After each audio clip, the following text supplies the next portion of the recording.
Olá, que bom estarmos juntos mais uma vez. Espero que esteja tudo bem com você. Nas últimas semanas, centenas de imagens de salas de hospitais lotadas na China estão tomando conta das redes sociais. Você chegou a ver uma imagem como essa? Nem preciso dizer que o temor que isso provocou no mundo todo, né? Especialmente porque ainda estamos ressaqueados do último surto viral que aconteceu na virada dessa década, em meados dos anos 2020. As autoridades chinesas dizem que não há motivo para tanto alarde, mas, de fato, o Centro de Controle e Prevenção de Doenças do país, um órgão implementado após nossa última experiência traumática, emitiu um alerta dizendo que está sendo observado um aumento incomum dos casos de infecção por metapneumovírus humano, HMPV, um vírus que atinge as vias respiratórias e pode provocar sintomas gripais. O HMPV já é um velho conhecido nosso e foi categorizado pela primeira vez em 2001. De lá para cá, ele tem sido observado de perto e não nos causou grandes dores de cabeça nos últimos 25 anos. No entanto, o aumento repentino acendeu um sinal de alerta na comunidade científica, principalmente porque ainda não é possível explicar o verdadeiro motivo para isso. Será que o metapneumovírus humano se tornou potencialmente perigoso para nós? Será que estamos correndo o risco de padecer uma nova pandemia mundial? Vamos te contar tudo o que sabemos sobre esse caso a partir de agora. De acordo com John Williams, pediatra e professor de doenças infecciosas da Universidade de Wisconsin-Madison, o metapneumovírus humano já circula há pelo menos 60 anos entre nós. Estudos evolutivos genéticos apontam que o mais provável é que ele tenha se divergido de um vírus de pássaro entre 200 e 400 anos atrás, assim como já aconteceu em outros casos.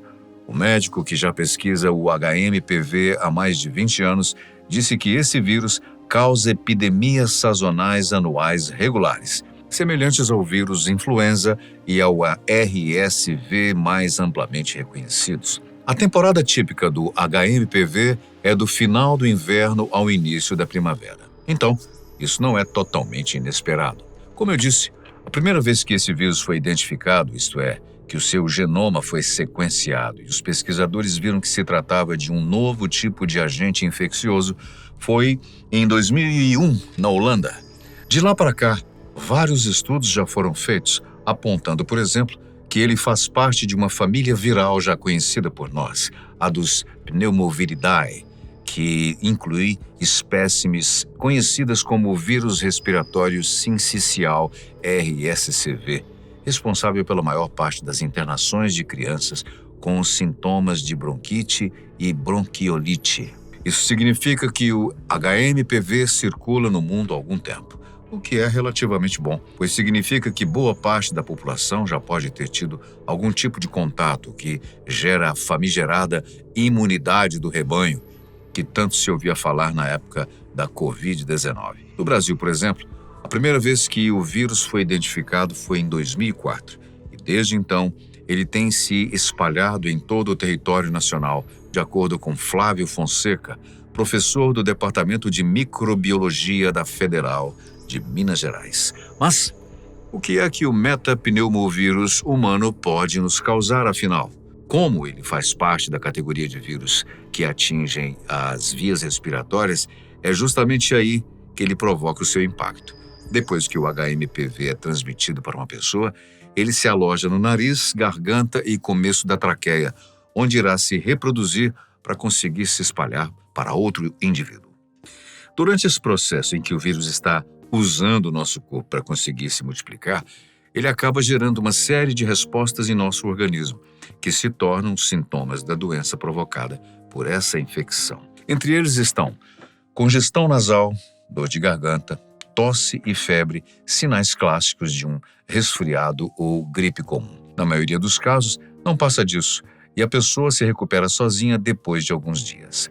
No entanto, assim como aconteceu com o SARS-CoV-2, o agente causador da Covid-19, os sintomas podem evoluir para quadros mais graves em alguns casos, especialmente entre pessoas que estão no chamado grupo de risco. São elas: crianças muito novas que não tiveram experiência anterior com os vírus, idosos e pessoas com comorbidades, principalmente aquelas que têm o sistema imunológico comprometido, como pacientes em tratamento de câncer ou HIV. Desse modo, como existem pessoas que podem sofrer graves consequências com uma possível infecção, é claro que esse surto precisa ser observado com atenção e todas as medidas cabíveis precisam ser tomadas para que o aumento repentino dos casos seja controlado.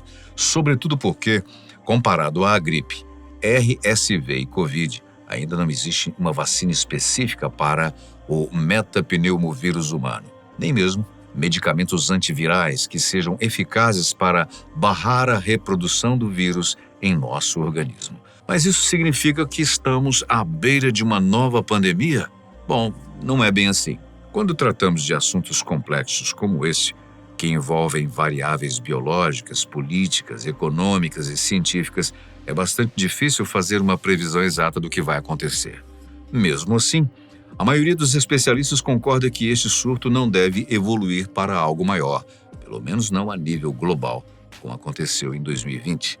Um aumento no número de casos já é esperado nessa época do ano no hemisfério norte, já que eles estão no inverno e os vírus respiratórios se comportam de maneira sazonal. Ou seja, eles são mais resistentes ao frio e, por isso, se espalham melhor nesta época do ano. O fato das pessoas passarem mais tempo em ambientes fechados também favorece a contaminação.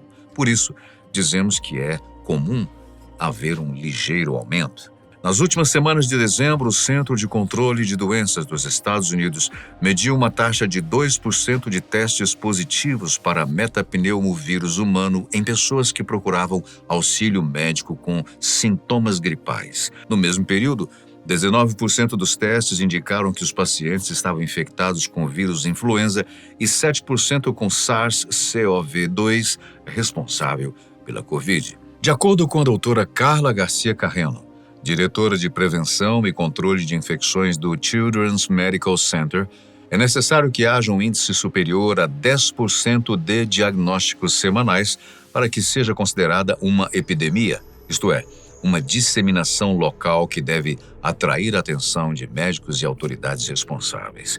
No continente americano, este número ainda está longe de se tornar uma realidade, graças a Deus.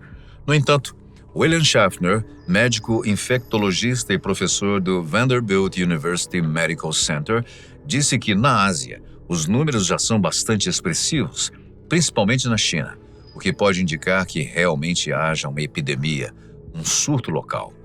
Vários casos também foram notificados em países próximos, como Malásia, Índia e Cazaquistão, o que fez com que nações vizinhas começassem a reforçar a vigilância nas fronteiras. Mas Schaffner deixa claro que ainda não há razão para se entrar em pânico, pelo menos por enquanto. De acordo com Can Biao, chefe do Instituto Nacional de Controle e Prevenção de Doenças Transmissíveis do CDC chinês, a alta nos casos está concentrada nas províncias do norte, onde é mais frio, e as pessoas mais atingidas até então são crianças e adolescentes de até 14 anos. Mas, além do período sazonal propício, o que pode estar causando o aumento no número de casos? Esta é a pergunta-chave que poderá nos indicar se realmente existe motivo para nos preocuparmos ou não. Bem, em primeiro lugar, é certo que todos estamos hipervigilantes agora, depois que tudo aconteceu. Então, a qualquer sinal, vários alertas são emitidos para que toda a população mundial possa se preparar. Essa é a opinião da doutora Jacqueline Stephens, professora sênior de saúde pública da Flinders University, na Austrália. Isso significa que é bastante provável que tenhamos mais alertas como esses, para que possamos agir preventivamente. E assim esperamos que novos surtos não cheguem a se tornar novas pandemias. Como parte dessa nova política, é comum que vários países estejam aumentando o número de testes em pessoas que buscam o atendimento médico. Quem nunca saiu frustrado de um consultório com o diagnóstico genérico de uma virose? Pois bem, a tendência é que, no futuro, essas viroses comecem a receber seus devidos nomes, para que os vírus e doenças possam ser devidamente catalogados e acompanhados ao longo do tempo. Sendo assim, é até possível que já tenhamos sobrevivido a um surto de metapneumovírus humano anteriormente, mas só agora Os casos estão sendo devidamente contabilizados, o que assusta, é claro, num primeiro momento. Nesse caso específico, o HMPV pode geralmente ser confirmado por detecção direta do genoma viral pelo teste de amplificação de ácido nucleico ou detecção direta de antígenos virais em secreções respiratórias, usando imunofluorescência ou imunoensaio enzimático. Mas é claro que existe uma terceira hipótese, aquela que ninguém quer que seja correta. O professor de virologia da Universidade de Warwick, Andrew Easton, disse que as duas principais causas de aumento de diagnóstico de uma doença viral são alteração no comportamento das pessoas ou mutações no genoma dos vírus. A primeira causa pode ser explicada pelas hipóteses que já citamos: hipervigilância depois da pandemia de Covid-19 e aumento no número de testes. No entanto, se estivermos diante de uma alteração genética dos vírus, isso sim poderá ser preocupante. Infelizmente, nós não temos ainda essa resposta, já que é preciso fazer estudos avançados com as cepas que estão circulando para excluir ou confirmar essa possibilidade. Mas Andrew Easton permanece otimista e diz que esse cenário, apesar de possível, é bastante improvável. No mais, o que podemos fazer é o que já aprendemos com a última pandemia. Como qualquer outro vírus respiratório, o HMPV se espalha através do contato com micropartículas que emitimos ao tossir, espirrar ou mesmo falar. Por isso, devemos sempre lavar as mãos, evitar grandes aglomerações nessas épocas do ano e ficar em casa quando estivermos com algum sintoma, usando máscara quando for ao médico ou quando for inevitável sair. Mantenham-se seguros e ligados em nosso canal. Podemos voltar a qualquer instante com novas informações. Muito obrigado pela sua companhia, sempre muito especial. Até um próximo vídeo.